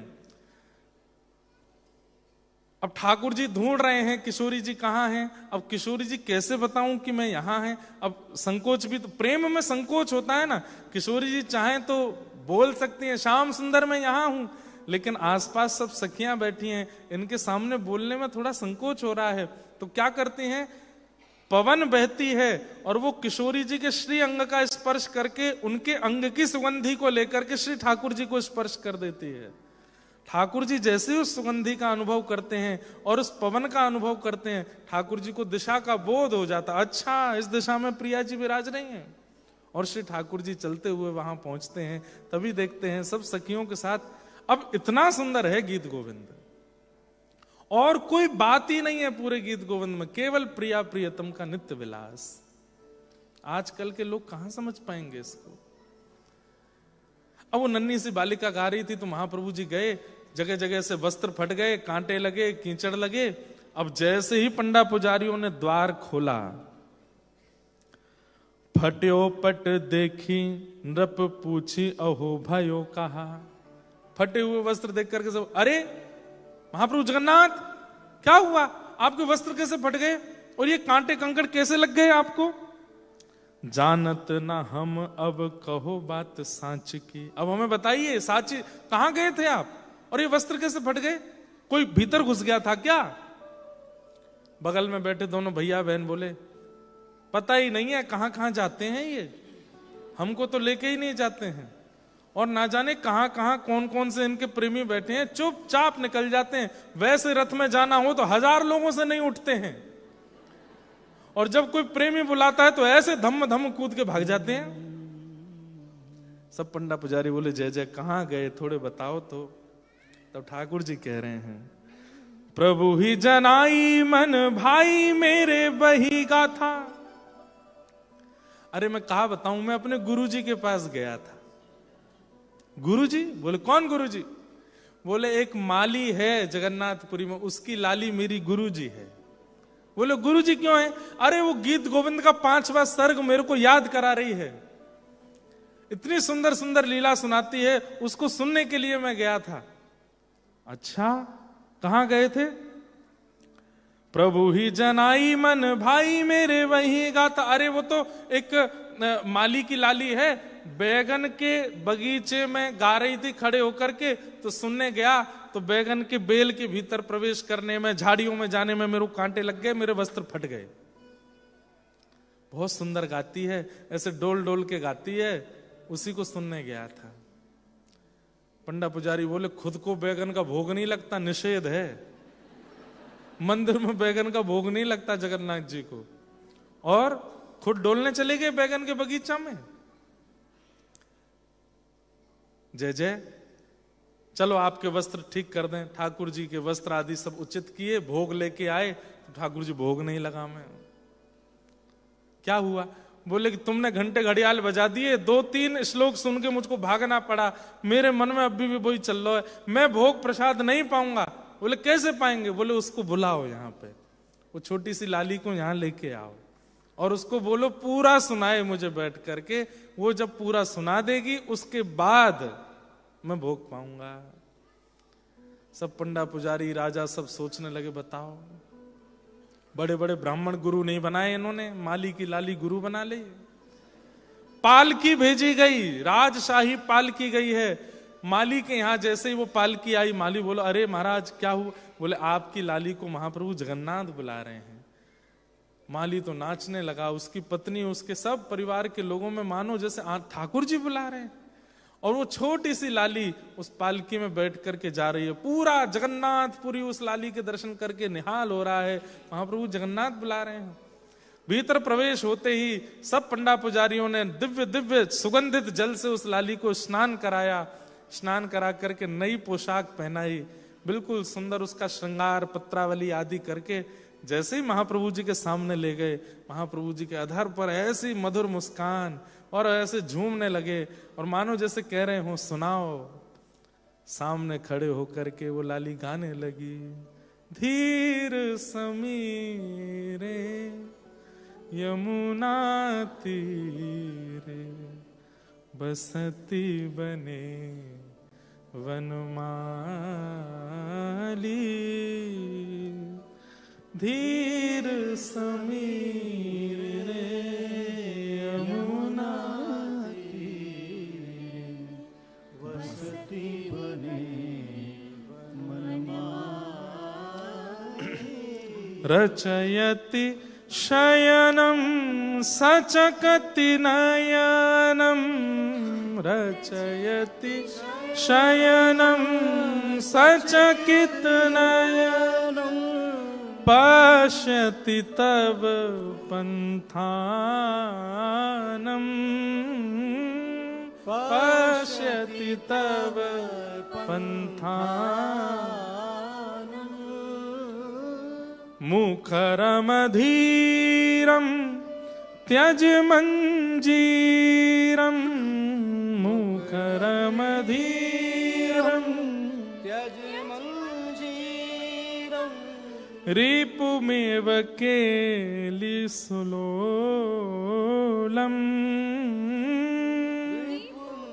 केलिसुलोलम्। हे धीर समीरे यमुना तीरे बसती बने वनमाली, धीर समीरे यमुना तीरे बसती बने वनमाली। फेरी नप डोणी है आड़ी बात जानी, महा कही राज रंग पढ़े निकिठोर जाने, अक्षर मधुर और मधुर स्वर निहिसों गावे जब लाल प्यारी ढंग हिल आनवे। सुनिए है रीति एक मुगल ने धारी लई, पढ़े चढ़े घोड़े आगे श्याम रूप ठानी है, पोथी को प्रताप स्वर्ग गावत है देव वधु, आप ही जोरी जी लखो निज कर आने के। राजा ने उस लाली को सुंदर महाप्रभु जगन्नाथ जी के आभूषण पहनाए और आभूषण पहना करके लाली से कहा नृत्य करो। अब वो लाली नृत्य करे और ब्रह्म वेदी पर महाप्रभु जगन्नाथ नृत्य कर रहे हैं उसके साथ। तब से राजा ने घोषणा कर दी और सबको कह दिया, आज के बाद गीत गोविंद का पाठ यदि कोई भी करेगा तो महाप्रभु जगन्नाथ जी को आसन देना पड़ेगा, क्योंकि बिना आसन के यदि गाओगे तो महाप्रभु जगन्नाथ दौड़ करके आएंगे, उनको बैठने की जगह नहीं मिलेगी, तो बेचारे कभी भीड़ में, कभी कंकड़ में, पत्थर में, कांटों में लगेंगे, उनको श्रम होगा। इसलिए तब से नियम बना दिया कि महाप्रभु जगन्नाथ जी के लिए जो भी गीत गोविंद गाएगा उसको आसन रखना अनिवार्य है। इसलिए गीत गोविंद का पाठ करते समय ठाकुर जी का एक आसन लगाना चाहिए। और दूसरा नियम क्या बन गया, बोले रात्रि में अगर कोई गीत गोविंद गाएगा तो महाप्रभु जी भागेंगे उसके पास, इसलिए वस्त्र में गीत गोविंद लिख करके महाप्रभु जी के अंग से लगा दिया जाएगा। तक कहीं रात में भी कोई गा रहा हो तो महाप्रभु जी जाएंगे नहीं। क्यों? वस्त्र में गीत गोविंद हृदय से लगा हुआ है, इसी से ही संतुष्ट हो जाइए, आपको जाने की आवश्यकता नहीं है। ऐसे हमारे ठाकुर जी इतने प्रेमी हैं, इतना प्रेम ठाकुर जी के चित्त में भरा हुआ है। इसी प्रेम के कारण ठाकुर जी के भाव, ठाकुर जी की स्थिति, उसमें बस डूबने का मन होता है। श्याम सुंदर सदा हमको प्यारे रहे, हम उन्हीं के रहे, वो हमारे रहें, श्याम सुंदर सदा हमको प्यारे रहें, हम उन्हीं के रहें, वो हमारे रहें। जिस डगर से मुरलिया की धुन आएगी, जिस डगर से मुरलिया की धुन आएगी, उस डगर पे उमरिया ये कट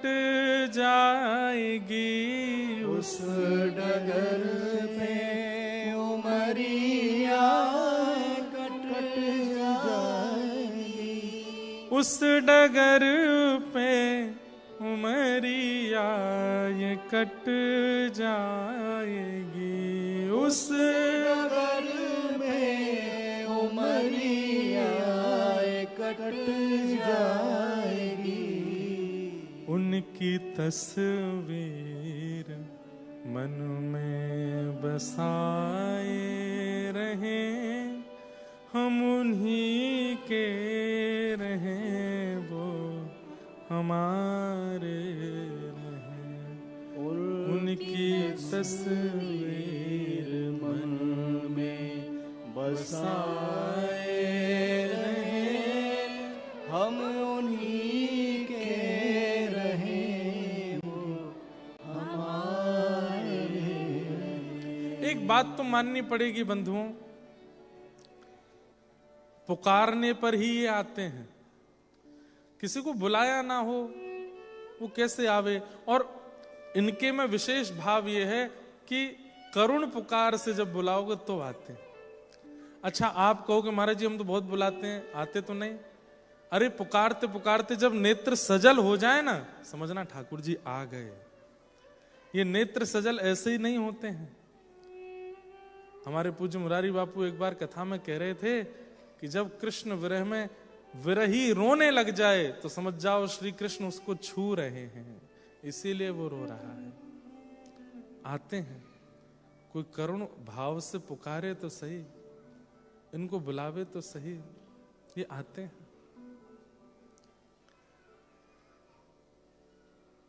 मीराबाई पुकारती हैं ठाकुर जी को, जनाबाई पुकारती हैं, नामदेव पुकारते हैं, तुकाराम जी पुकारते हैं, सूरदास पुकारते हैं।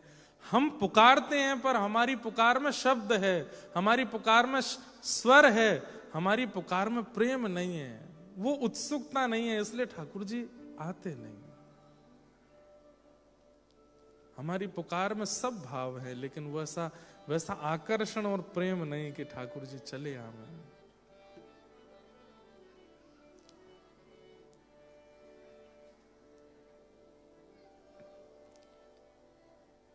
मीराबाई अनेक भावों में ठाकुर जी को बुलाती हैं। साजन ज्यों जानो सुध लीजे, साजन ये मीराबाई का अंतिम पद है, ये जीवन का।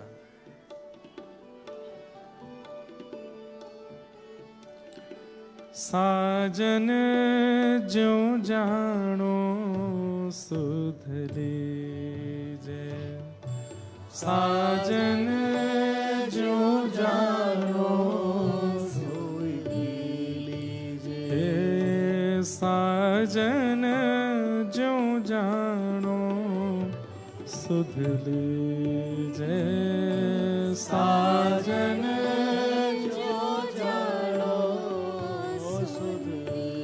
तुम बिन मोरे और न कोई, तुम बिन मोरे और न कोई, हे तुम बिन मोरे और न कोई, तुम बिन और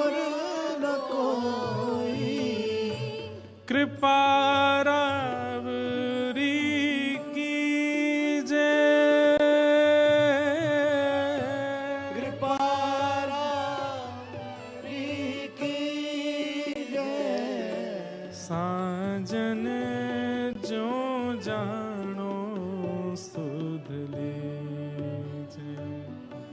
साजन जो जानो क्या कह रही है मीरा भाई? 22 की आयु आधी से अधिक हो चुकी है। युवावस्था में ही विधवा हो गई, घर छोड़ दिया, परिवार छोड़ दिया, सब छोड़ दिया, वृंदावन चली गई, वृंदावन से द्वारिका आ गई। अब 22 के जीवन में ऐसी कोई पीड़ा आई कि अब इनको वापस बुलाने आ गए हैं मेवाड़ के लोग। अनशन पर बैठे हैं ब्राह्मण की, यदि 22 वापस नहीं गई तो हम प्राण त्याग देंगे। क्यों? क्योंकि मेवाड़ में भुखमरी हो गई है, वहां पर अनाज नहीं हो रहा है। क्यों? 22 का अपमान किया, वैष्णव अपराध लगा है भूमि को। अब उस स्थिति में मीराबाई सोच रही है कि मैं वापस नहीं जाना चाहती वहां पर जहां मैं सब छोड़ के आई हूं। कैसे चली जाऊं? ब्राह्मण अनशन में बैठे हैं, बच्चे वहां भूखे मर रहे हैं, लोगों की स्थिति खराब है, सब हाथ जोड़ रहे हैं मीराबाई के आगे आके कि आप कृपा करिए, क्षमा कर दीजिए, दोबारा मेवाड़ चलिए। तब 22 कहती है मैं एक अंतिम बार द्वारिकाधीश से बात करना चाहती हूं, यदि आज उन्होंने उत्तर नहीं दिया तो मैं वापस चल दूंगी। और तब मीराबाई अपने जीवन का अंतिम पद गाती है। क्या कह रही हैं? साजन ज्यों जानो सुध लीजो। हे मेरे श्याम सुंदर, आपको जैसे अच्छा लगे मेरी सुध लीजिए। आप चाहते हो कि मैं वापस चली जाऊं, फिर से इस संसार चक्र में पड़ी रहूं, चली जाऊंगी। लेकिन अगर चाहते हो कि मेरा प्रेम स्वच्छंद है तो अब मैंने आज तक जिद नहीं की, पर मैं आज कह रही हूं, अब मुझे स्वीकार करो। तुम बिन मेरे और ना कोई कृपा रावरी कीजिए। मेरी हालत कैसी हो गई है? दिन नहीं भूख, दिन नहीं भूख, रैन नहीं निद्रा, दिन नहीं भूख, रैन नहीं निद्रा। यूं तन पल पल छीजे, यूं तन पल पल छीजे।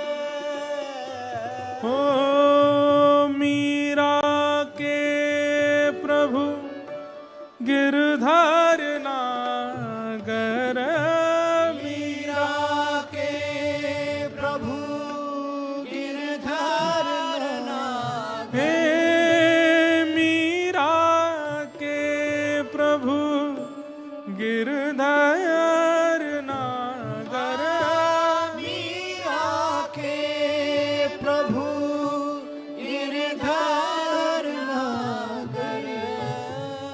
मिल बिछुड़न मत दीजे, मिल बिछुड़न मत दीजे। हे नाथ, प्यास लगी हो पानी ना मिले तो कष्ट होता है, लेकिन प्यास लगी हो और पानी अधर पर लाकर के दूर कर लिया जाए, वो तो प्राण ले लेता है नाथ।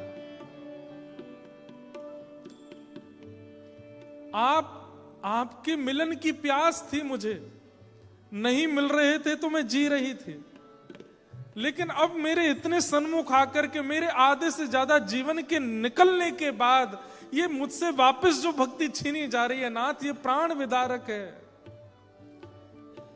मीरा के प्रभु गिरधर नागर, मीरा के प्रभु गिरधर नागर। हे मीरा के प्रभु गिरधर नागर, मीरा के प्रभु गिरधर नागर।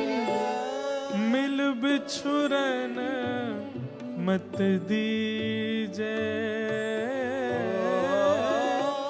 मिल बिछुरन दीजे।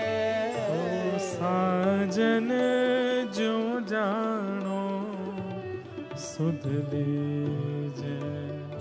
साजन जो जानो सुध लीजे। तुम बिन मोरे और न कोई, तुम बिन मोरे और न कोई। कृपा राब री कीजे। कृपा रावरी कीजे। ओ साजन जो जानो सुध लीजे। साजन जो जानो सुध लीजे। और मीराबाई एक पंक्ति को बार बार गाती हैं। मीरा के प्रभु गिरधर नागर, मिल बिछुरन मत दीजिए, मिल बिछुरन मत दीजिए, मिल बिछुरन मत दीजिए, मिल बिछुरन। बार बार जब ये कह रहे हैं कि अब मिल गए हो, अब मुझे दूर मत करो नाथ। आज एक दिव्य तेज प्रकट हुआ। अनेक लोग ठाकुर श्री द्वारिकाधीश जी की मंगला दर्शन करने के लिए आए थे, लेकिन एक ऐसा तेज प्रकट हुआ कि सबकी आंखों के आगे प्रकाश आ गया। सब अपनी आंखें ढकने लगे और थोड़ी देर में वो प्रकाश शांत हुआ। तभी क्या देखते हैं कि श्री द्वारिकाधीश दुल्हा का भेष बना करके आए और मीराबाई का हाथ पकड़ करके अपने गर्भगृह में लेकर के गए, आलिंगन किया और श्री मीराबाई द्वारिकाधीश में ही विलीन हो गए। शरीर चली गई बाई साहब, उनके अंग भी नहीं मिला।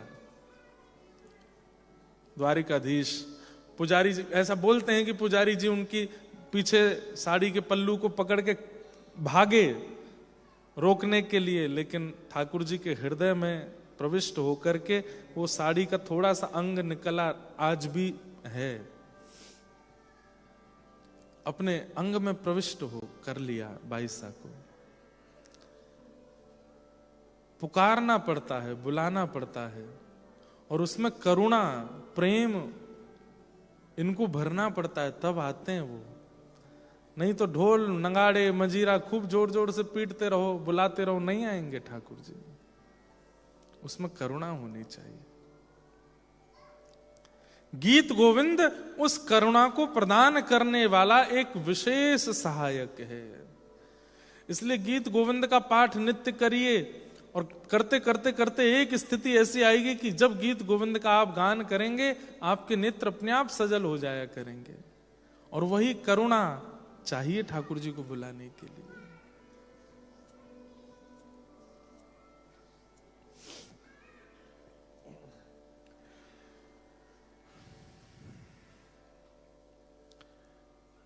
ठाकुर जी इस प्रकार उस माली की लाली पर रीझ गए। तब से राजा ने नियम बना दिया कि अब कोई भी गीत गोविंद का पाठ बिना आसन लगाए नहीं करेगा। उस समय मुल्तान देश के एक पंडित जी आए हुए थे जगन्नाथपुरी। उन्होंने जगन्नाथपुरी में आकर के देखा गीत गोविंद का इतना प्रचार। गीत गोविंद लेकर के चले गए। मुल्तान में रहते थे, उनके घर के पास में एक मौलवी रहता था। वो खूब बड़े भाव भाव से गाया करते थे, श्रुत कमला कुछ मंडल धृत कुंडल धृत कुंडल कलित ललित वनमाल जय जय देव। अब वो पठान, उसको क्या पता ये क्या गा रहे हैं, लेकिन उसको स्वर इतना अच्छा लगता था।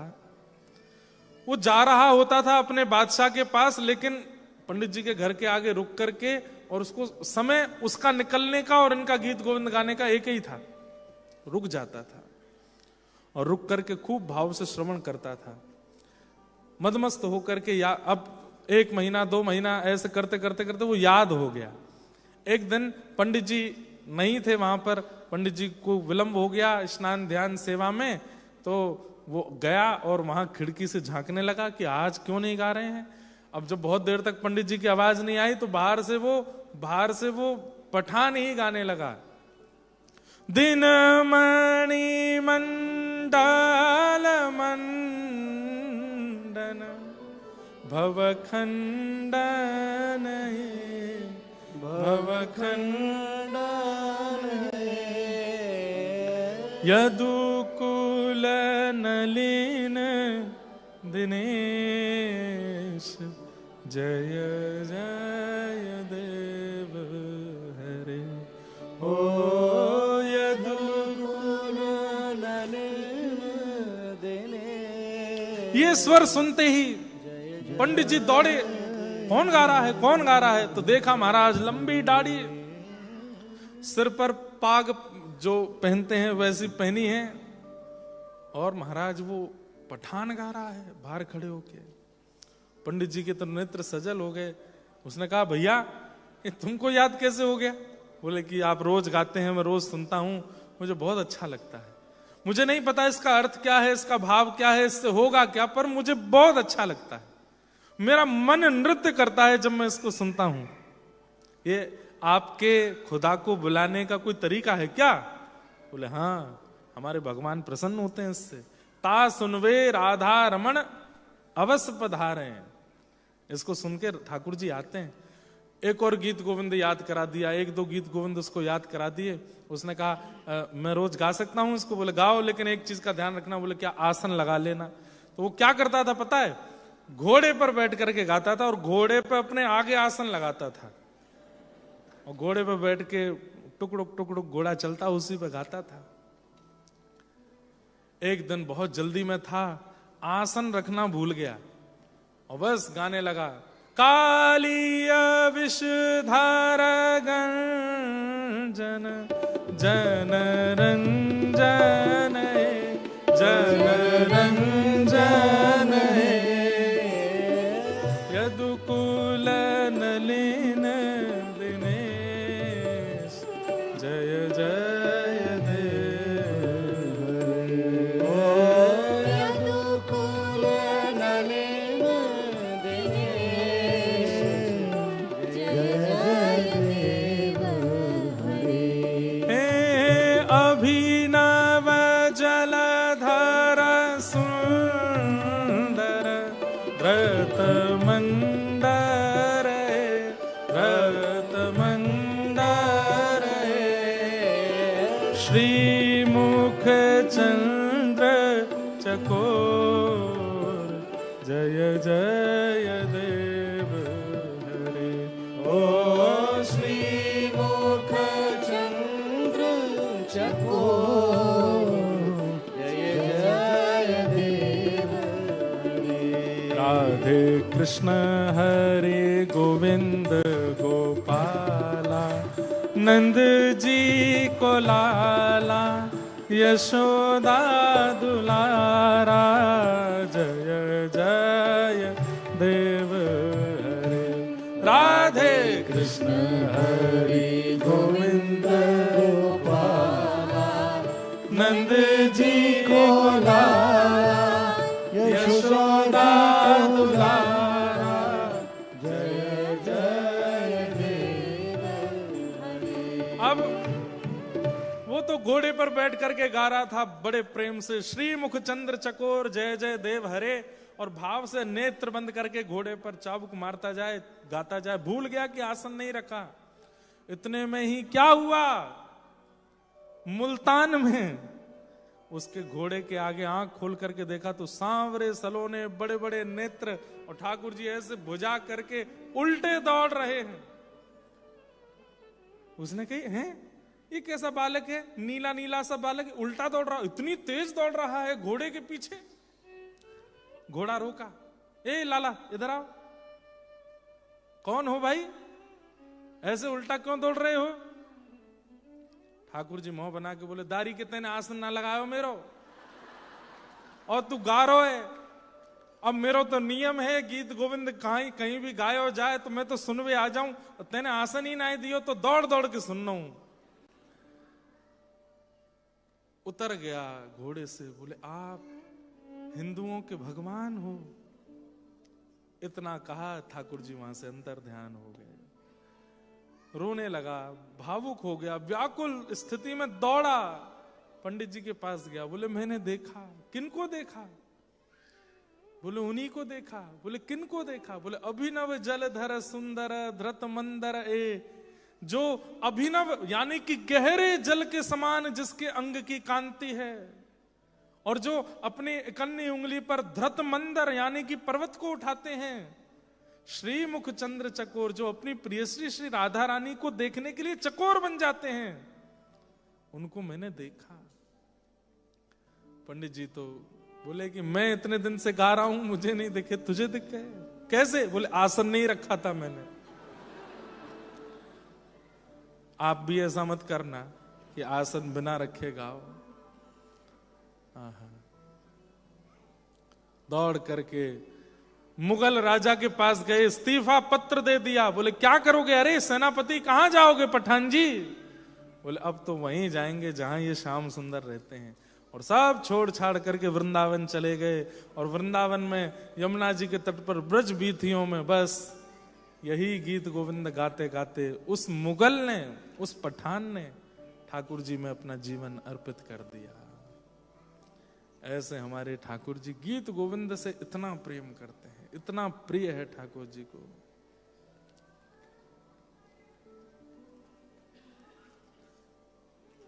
एक बहुत सुंदर भाव है,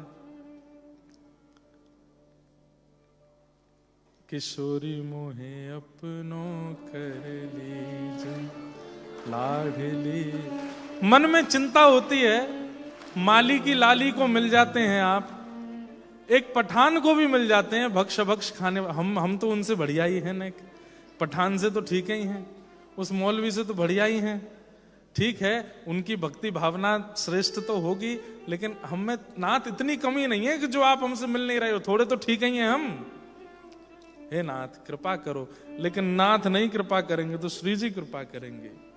किशोरी मोहे अपनो कर लीजो लाडली अपनो कर लीजो, जग जंजाल छुड़ाए वास बरसाने को दीजो। किशोरी मोहे अपनो कर, करताल बजा के गाओ, लाडली अपनो कर लीजो, जग जंजाल छुड़ाए वास बरसानों को दीजो। हे किशोरी मोहे द्वारे रख लीजो, लाडली द्वारे रख लीजो, जग जंजाल छुड़ाए वास वृंदावन को दीजो। किशोरी मोहे द्वारे रख लीजो, लाडली द्वारे रख लीजो, जग जंजाल छुड़ाए वास वृंदावन को दीजो। ओ पड़ी रहूं मैं द्वार तिहारे, रसकन दर्शन पाऊं। पड़ी रहूं मैं द्वार तुम्हारे, रसकन दर्शन पाऊं। मंगला के नित दर्शन पाऊं, जीवन सफल बनाऊं।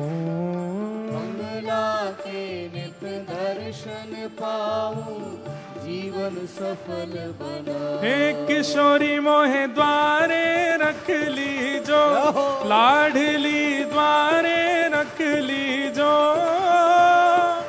जग जंजाल छुड़ाए वास वृंदावन को दीजो। किशोरी मोहे द्वारे रख लीजो, लाडली द्वारे रख लीजो, जग जंजाल छुड़ाए वास वृंदावन को दीजो। हे किशोरी मोहे अपनो कर लीजो, लाडली अपनो कर लीजो, जग जंजाल छुड़ाए वास बरसाने को दीजो। किशोरी मोहे अपनो कर लीजो, लीजो लाडली अपनो कर लीजो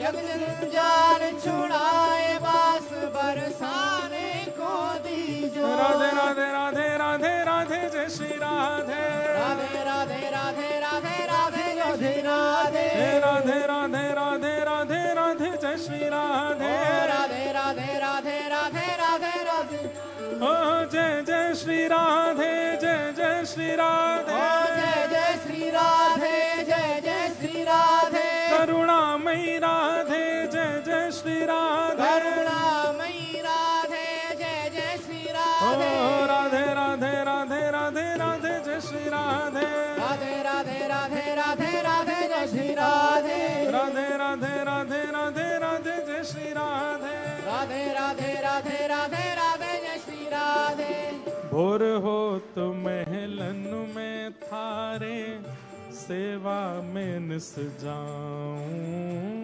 भोर हो तो महलन में थारे सेवा में निस जाऊं भोर हो तो महलन में थारे सेवा में निस जाऊं और हो तुम हेलन में थारे सेवा में निस जाऊं हे भगतन की पग धूल मिले तो अपने शीश चढ़ाऊं भगतन की पग धूल मिले तो अपने शीश झुकाऊं हाँ भगतन की पग धूल मिले तो अपने शीश चढ़ाऊं भगतन की पग धूल मिले तो अपने शीश चढ़ाऊं हे किशोरी मोहे अपनो कर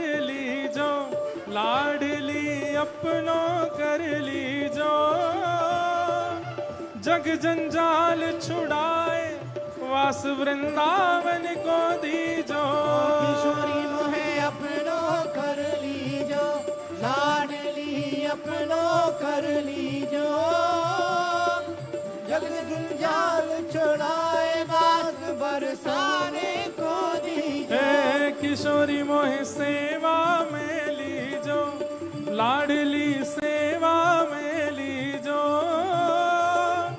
जग जंजाल छुड़ाए वास बरसाने को दीजो किशोरी मोहे सेवा में लीजो लाडली सेवा में लीजो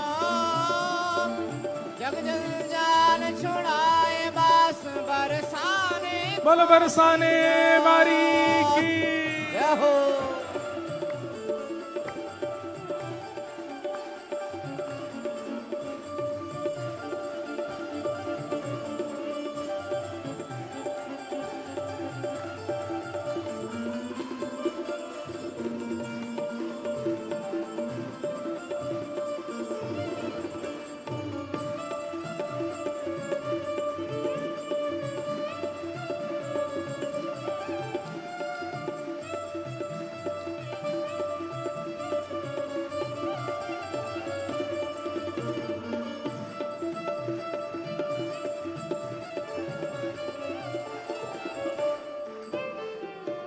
राधे राधे रटू निरंतर राधे के गुण गाऊं राधे राधे रटू निरंतर राधे के गुण गाऊं राधे राधे रटू निरंतर श्यामा के गुण गाऊं राधे राधे रटू निरंतर श्यामा के गुण गाऊं तेरे ही गुण गाए गाए मैं तेरो ही है जाऊं तेरे ही गुण गाए गाए मैं तेरो ही बन जाऊं ओ तेरे ही गुण गाए गाए मैं तेरो ही है जाऊं तेरे ही गुण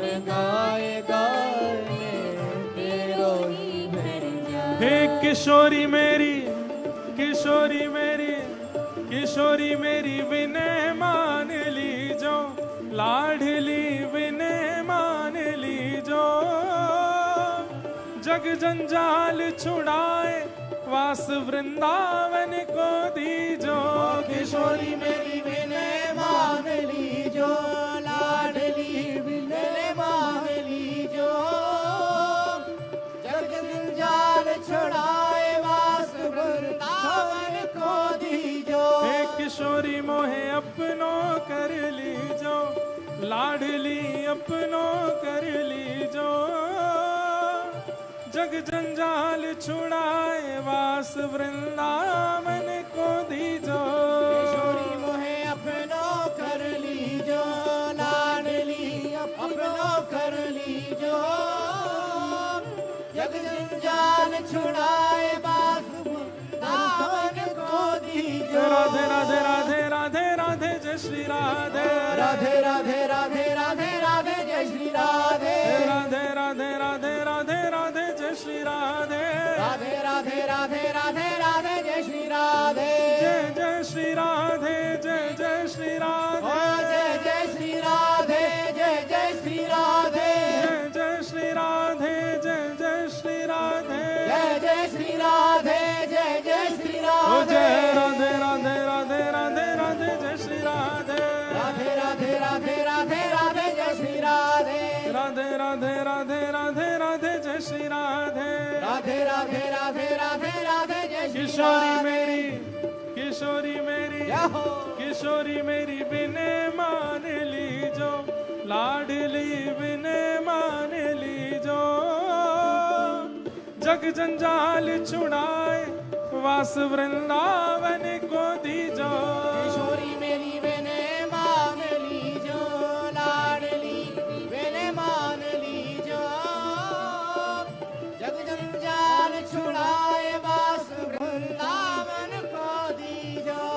हे राधा श्री राधा, राधा श्री राधा, श्री राधा श्री राधा, श्री राधा श्री राधा, श्री राधा श्री राधा, श्री राधा श्री राधा।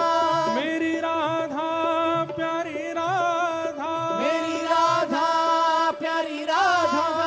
श्री राधा राधा, श्री राधा राधा, श्री राधा राधा, श्री राधा राधा, श्री राधा राधा, श्री राधा राधा, हे श्री राधा राधा।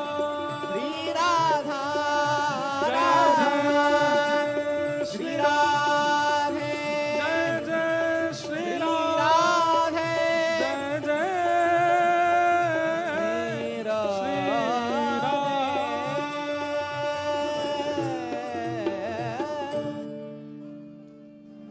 किशोरी मेरी विनय मान लीजो, लाडली विनय मान लीजो। जग जंजाल छुड़ाए वास वृंदावन को दीजो। किशोरी मेरी विनय मान लीजो, लाडली विनय मान लीजो। जग जंजाल छुड़ाए बास वृंदावन को दीजो। जय जय श्री राधे। गीत गोविंद का आप लोग खूब ऐसे पाठ करना। चरित्र तो और भी है। वाह, बहुत बढ़िया। देखो हमारा स्टैचू है, इसको खूब मारो पीटो गालियां दो, कुछ नहीं कहेगा। आप सब लोग खूब ध्यान रखिए। विराजो। और महाप्रभु जी का चरित्र तो जयदेव जी का और भी है। आगे पद्मावती इनकी पत्नी की ऐसी पति निष्ठा का वर्णन है, पर वो सब फिर कभी सुनाएंगे। कल सुबह जल्दी हमको भारत निकलना है, इसलिए अब रात्रि के कुछ क्रम और सब पैकिंग का क्रम रखेंगे। अगली वर्ष संभवतः 1 जून से 3 जुलाई के बीच में हम यहाँ आएंगे और आप सब लोग खूब प्रेम से आनंद कीजिएगा। महाप्रभु जगन्नाथ जी गुंडीचा पहुंच गए हैं। खूब प्रेम से ठाकुर जी का रथ यात्रा उत्सव भारत में चल रहा है। आप लोगों की तरफ से हम प्रयास करेंगे ठाकुर जी के उल्टे रथ में पहुंचने का, जिसे बाहुड़ा रथ कहते हैं। जब 7 दिन बाद ठाकुर जी वापस लौटेंगे तो संभवतः हम पहुंचेंगे। आप सब लोगों की तरफ से प्रणाम कर लेंगे। मेरे प्रभु हे जगन्नाथ चक्कानयन जगन्नाथ चक्कानयन नीलाचल वरे तू न संभाले तो हमें कौन संभाले। हरि तू न संभाले तो हमें कौन संभाले। हाँ तू न संभाले तो हमें कौन संभाले। प्रभु तू न संभाले तो हमें कौन संभाले। तुम्हें छोड़ जाऊं अब मैं किसके दुआरे। तुम्हें छोड़ जाऊं अब मैं किसके दुआरे। हाँ तुम्हें छोड़ जाऊं अब मैं किसके दुआरे। आप खड़े रहो बस। जाऊं अब मैं किसके दुआरे। तू न संभाले तो हमें कौन संभाले। हरि तू न संभाले तो हमें कौन संभाले। मेरे प्रभु जगन्नाथ हमारे प्रभु जगन्नाथ हम सबके प्रभु जगन्नाथ जगत प्रभु जगन्नाथ मेरे प्रभु जगन्नाथ मेरे प्रभु जगन्नाथ जगन्नाथ चक्कानयन चक्कानयन जगन्नाथ जगन्नाथ चक्कानयन चक्कानयन नीलाचल वरे तू न संभाले तो हमें कौन संभाले। ओ हरि तू न संभाले तो हमें कौन संभाले। हाँ तू न संभाले तो हमें कौन संभाले। ओ तू न संभाले तो हमें कौन संभाले।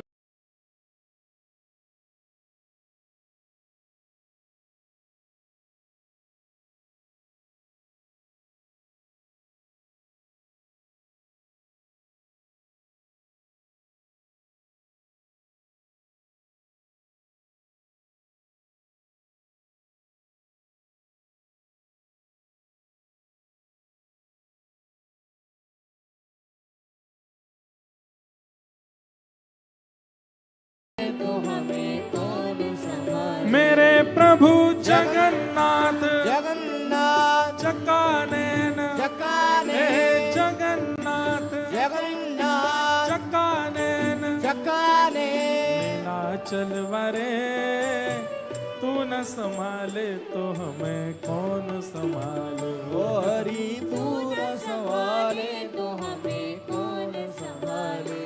ओ तू न संभाले तो हमें कौन संभाले। ओ